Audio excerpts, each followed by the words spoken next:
Alright, so today I'm going to be talking to you guys about an after-action review. The three things I'm going to cover is, what is an after-action review? Who's involved? What does it cover?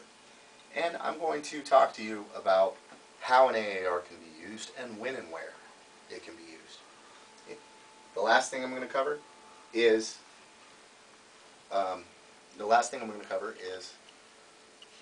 how an AAR can be used even in the civilian life.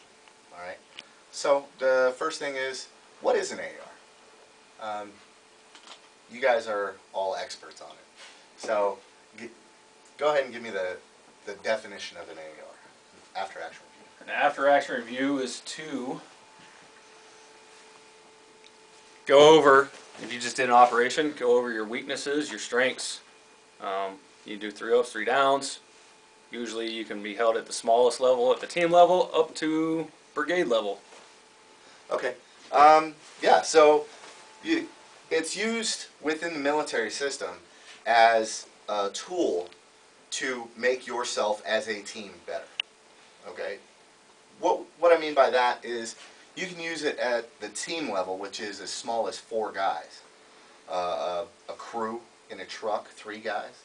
Any size element other than, even if it's just your individual task, you can have a small AAR and you can sit there and think about the 3 things that you did good and the 3 things that you did bad. And most of the time in the military when we use this, the hardest thing to find, believe it or not, is the 3 things that you did good. We are often very super critical on ourselves, and we take a look at what we did wrong, and we really start to hammer ourselves after a while and get down on ourselves on, you know, we should have moved faster, we should have done this at this point in time. And sometimes it's really hard to think of those 3 things you did good. But you have to think of those things that you did well also, because otherwise then it's just a downer to do it. So you definitely want to take a few minutes and think of those things that you did well. Now, the different environments that you can utilize this is on the spot. You can do what we call a Green Book AAR, which is just on site. Whenever the action happens, you can pause the action, whatever it may be, bring everybody in, and talk about the situation, and truly get into the weeds on personnel movement or actions on contact or medical operations on who's calling up on the radio, the medevac, and who's actually working with the casualty on the ground. Now, what do you guys think about an AAR audience? Who should be in an AAR? Depends, I guess. Everybody that's available that was in that operation. Okay. But at the bottom line, at least the planners and the command team of who executed. The leaders. Sure. Yeah. Sure.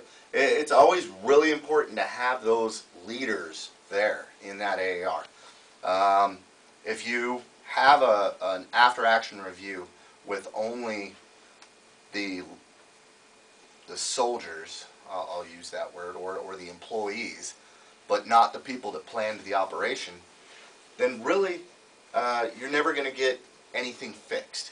You're gonna talk over the things that need to be done better and need that you've done well, but the people that planned the operation are not there to see that, hey, look, we need to do this better, and maybe they have an idea on why they planned something a certain way that they can put in that would make everybody else think, oh, okay, now I understand.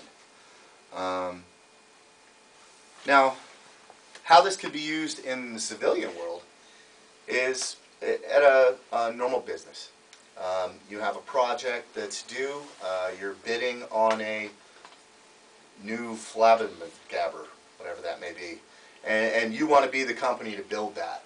And you're working with your estimation team on the bidding on getting that project.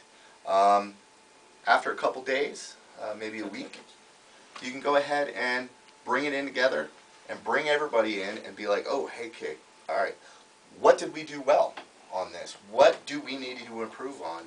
You know, were our bids in the right range? And in the end, that's what an after-action review is. It's just basically taking a hard look at yourself and deciding what you can improve on. All right, thank you for your time.